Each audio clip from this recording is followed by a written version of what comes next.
Para hacer conocimiento, llevamos 529 años de resistencia, como usted ve la pancarta. Hay una mentira en cuanto a lo que es el busto de Vasco Núñez de Balboa. Una mentira que tanto mentimos a nacionales como a extranjeros sobre la verdadera historia de Vasco Núñez de Balboa. Se pregona de que descubrió el Mar del Sur. No es así, porque ya nosotros los pueblos originarios existíamos aquí.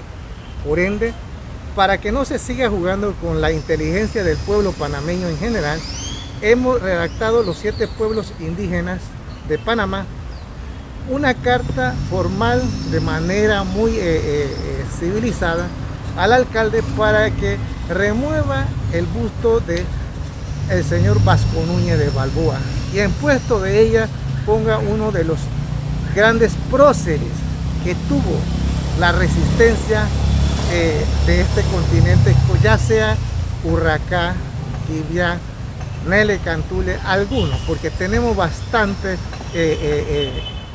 forjadores de nuestra historia real de lo que es un 12 de octubre. ¿Qué opinan ustedes acerca de algunos viajes o declaraciones de autoridades o ex autoridades como el expresidente de España, asegurando de que se está intentando modificar la historia cuando se explica la realidad de lo que sucedió con la invasión de los europeos? Es totalmente falso. La historia contada por parte de europeos es falso. La historia es contada netamente por los verdaderos habitantes de esta tierra, de este continente. Es la realidad. Es triste decir la verdad, pero es la verdad. Lo que hubo acá fue genocidio, no hubo descubrimiento.